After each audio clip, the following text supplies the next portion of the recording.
Današnji rad otvaramo sa temom kojih je to 7 ključnih principa za učenje u 21. veku. O tome će vam nešto više reći Garrett Mills, koji ima dugogodišnje iskustvo u radu na inoviranju obrazovnog programa i dizajniranju procesa učenja. Gospodine Mills, izvolite. Thank you. Good afternoon, everybody. Dobar dan svima. Ja ću pričati oko 15 minuta i istražit ću 7 stvari koje brilijantni nastavnici rade kako bi oživeli učenje. Svi znamo da koliko god da je dobra knjiga ili udžbenik, koliko god je dobar nastavni plan i program ili okvir kompetenciji, ukoliko ne oživite proces učenja, to neće funkcionisati. Zato ćemo mi istražiti kako mi to radimo. Počet ću tako što ću vam pokazati film u trajanju od 3 minuta.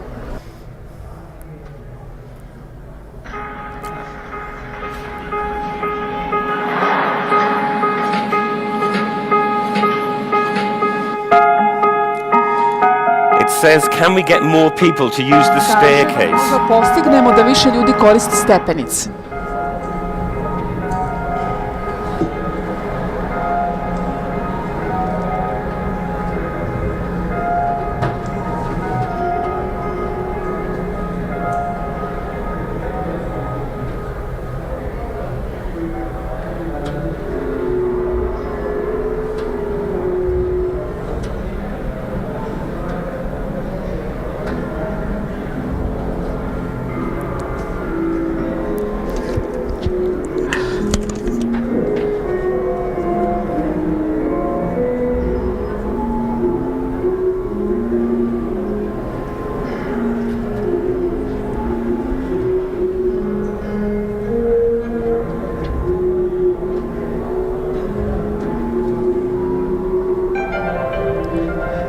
%66% ljudi više je izabralo da koristi stepenice nego što je to običajno. 66% ljudi više je koristilo stepenice.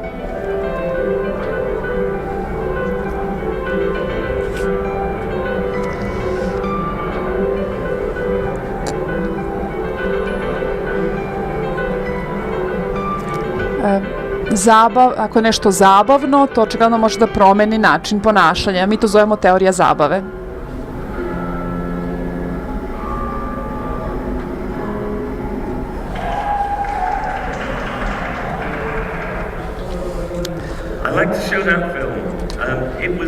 Volim da pokazujem taj film. Ovaj film je naručila jedna kompanija. Oni su pitali neke arhitekte da vide da li možemo da promenimo ponašanje ljudi tako što ćemo promeniti dizajn nečega. Tako su iskoristili ideju, koncept zabave da promene stepenice i promenili su ponašanje. Ono što ja želim da kažem, smo kao nastavnici, mi arhitekte učenja. Mi osmišljavamo učenje i oživljavamo ga za decu. Kao i druge arhitekte, vi možete da dizajnirate potpunosti različite zgrade koje sve ipak imaju nešto zajedničko, imaju jake temelje, neće se srušiti. Krov se neće srušiti. Isto vreme kao arhitekta imate 7 pravila ili 8 pravila ili 10 pravila za dizajn jedne zgrade. Ja smatram da postoje i neki dizajnerski principi koji utiču na dizajniranje delotvorne nastave i briljantni nastavnici oživljavaju ova pravila i pretvaraju ih u stvarnost. Svi ovi principi proizilaze iz istraživanja. Nisam ja jedini čovek koji će vam to pričati. Cijela priča zasnovana na istraživanju. 7 principa dizajna, 7 stvari koje briljantni nastavnici rade. Prvo, znaju kako da angažuju, da uključe svoje učenike. Bismo učili, moramo da budemo aktivni, moramo da budemo angažovani, moramo da smislimo kako da privučemo decu i uvučemo ih u proces učenja. Postoji više načina za to. Jedno je da postignemo da one osjećaju određeno vlasništvo nad primjerom učenja i pokazat ću vam način na koji možete živjeti ove principe i ispričat ću vam neke primere mere. Na primer, ukoliko želimo da deca nešto nauče, da moraju budu angažovana na jedan način na koji to možemo postignemo, jeste da imamo određenu svrhu ili publiku. Pričat ćemo dalje o tome, ali dozvolite da nabrojim još neke principe. Neophodno je da izazovemo svoje učenike. Dobra nastavlja postavlja merila kvaliteta. Ako znate šta želite, možete napredujete ka tom cilju. Morate da postavite izazove u svojoj nastavi. Deca će nam reći da ako je suviše lako, ne bude im dosadno, ako je suviše izazovno i suviše teško, onda će odustati, ali mora da bude izazovno, inače neće osjećati poriv da uče. Takođe, dobri nastavnici aktiviraju mišljenje, razmišljanje, i mora da bude zauzet isto koliko i ruke učenika. Često, kad planiramo aktivnosti, razmišljamo šta deca treba da urade, ali takođe treba da razmišljamo i o čemu će deca razmišljati. Moramo da aktiviramo njihove mozgove. Briljantni nastavnici daju dobre povratne informacije, oni stalno odgovaraju na pitanje dece, oni posmatraju šta se dešava u učionici, prate i prilagođavaju svoju nastavu ili podržavaju decu da krenu korak unapred. Takođe obogaćuju nastavu uz pomoć resursa, uz pomoć ljudi, uz pomoć mesta na kom se nalazi, uz pomoć tehnologije.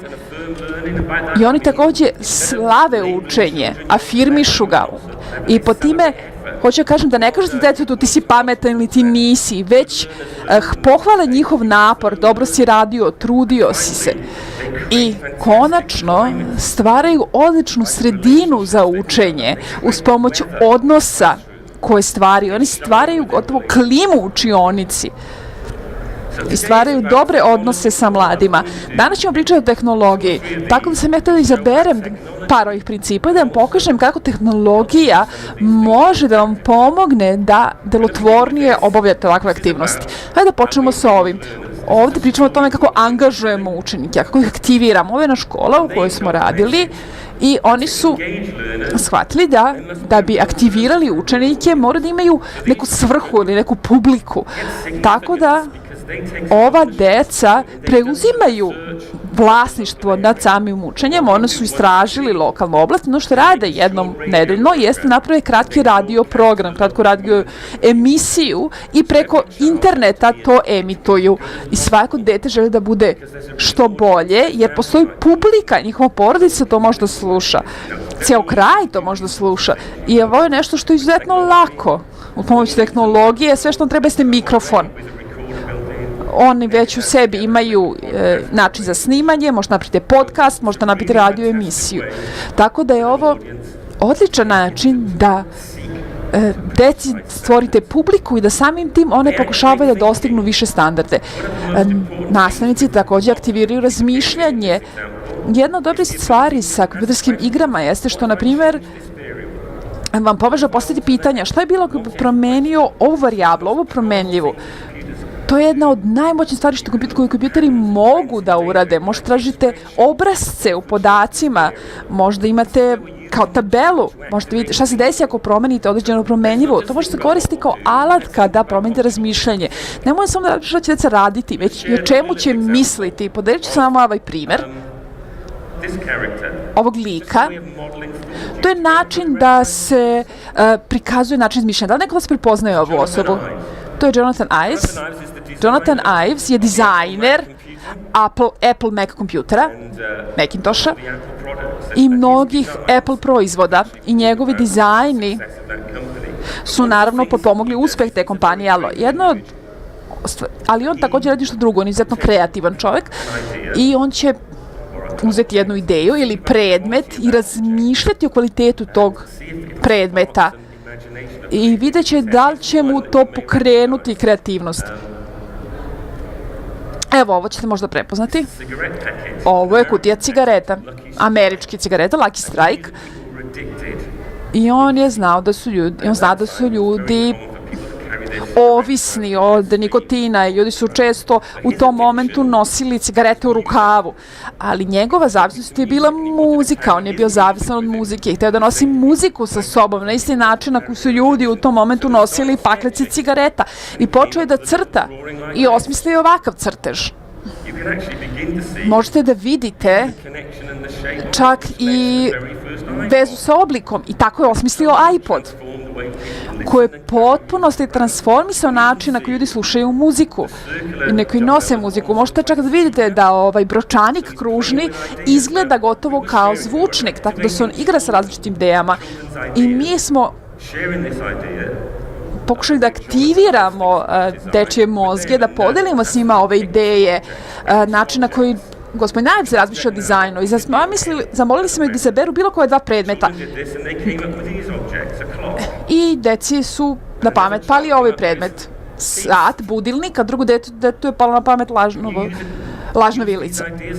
Veštački zubi.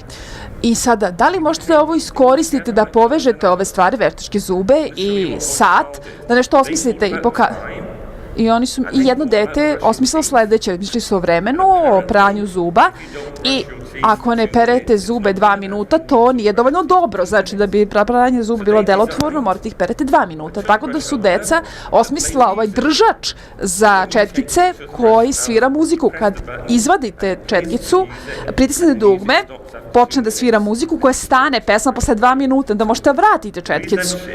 I razlog što delimo ovo sama, mislim da je ovo divna upotreba tehnologije. To je bio kompjutarizovan dizajn, tako da su mogli ovo da naprave, ali ono što je meni bilo bitno, što to nisu samo koristili ovaj softver za 3D modelovane, već su razmišljali kao dizajneri i to je način da promovišemo kreativno razmišljanje kroz tehnologiju i upotrebu tehnologije. Takođe, briljantni nastavnici prate šta se dešava u učionici, odgovaraju na potrebe učenika. Ako ništa drugo ne uradite posle ove konvencije, idite na internet i ukucajte Austin Butterfly. To je Austinov leptir. I tu vidite divan video o deci koja unapređuju svoj rad zahvaljujući povratnim informacijama od druge dece, koje vam pokazuju da ako slušate i ako se prilagođavate i menjate, možete vrlo brzo da poboljšate svoj rad. I ja sam to već rekao jutros, ali ponovit ću, jedna od bitnih stvari sa digitalnim medijima jeste koliko su oni prilagodljivi. Hajde da ovo cut and paste-ujemo, hajde da ga promenimo, hajde da bude veće, hajde da bude manje. Tako je lako igrati se sa idejama od pomoću ove tehnologije i znamo da bilo šta što vredi zahteva određeno vreme i zahteva postepeno razvijanje i to je odličan medijum za kreativnost. Jedna od najboljih priča koju sam čuo jeste bila o deci koji zajedno bloguju. Jedan deo njihovog domaćeg je bilo da napišu esej o knjizi, recenziju knjige, ali pošto ste to radili zajedno, morali ste i da date komentar na tuđu recenziju. I oni su pisali recenzije, ali su koristili tehnologiju da komentarišu tuđe recenzije. Tako je nastala ova zajednica u okviru koje su mogli da distribuiraju svoj rad, ali i da jedni drugima daju savete. I posljednja priča koju želim da podelim s vama jeste o tehnologiji koja može da ukloni zidove iz učionica. Mi možemo da promenimo vreme i prostor i lokaciju. Možemo da obogatimo ceo proces učenja i život u učionici. Imamo malog projekta gde imamo 2 učionice, jedna u Velikoj Britaniji, jedna u Japanu i odlučili su jedni i drugi da posade seme u bašti i odlučili su da posade to seme i pričaju jedni sa drugima jedno nedeljno o tome kako njihova bašta napreduje. I možete da vidite koliko su ponosni na te biljke koje su izrasle od tog semenja. I kad su biljke porasle, pitali su jedni druge šta da rade sa njima. Počeli su da pričaju o zdravoj hrani. I onda tako su delili informacije sa školom na drugom kraju sveta. I povezali su se 2 učionice na različitim krajevima zemaljske kugle. Ali projekat je skoro kolabirao kad je ova slika došla iz Japana. Možete zamislite. Onda su deca u Engleskoj rekli kako je naše povrće tako malo, tako vaše veliko. I onda su povela se ozbiljna diskusija o klimi, o uslovima rasta biljaka. I povela se ozbiljna diskusija gde su se deca različitih kultura povezala i razgovarala o jednoj temi. kad bismo imali više vremena, ja bih volila da prođem kroz svih ova 7 principa, ali glavna poruka koju sam želela da vam prenesem danas jeste da tehnologija na jednom nivou nam se predstavlja kao, zar ovo nije divno, možemo jednostavno da prenosimo informacije. Po meni, ako počnemo da razmišljamo tehnologiju kao samo načinu za prenošenje informacija, mi zapravo ostajemo na površini. Tehnologija je alat za razmišljanje i za obogaćivanje našeg razmišljanja, naših misli. To je način da otvorimo našu čionicu prema svetu, da radimo stvari koje ne bismo mogli niko drugačije da uradimo. I nadam se da ćete i vi bili bar malo inspirisani svime što ste videli. Uživajte ostatku dana i hvala vam.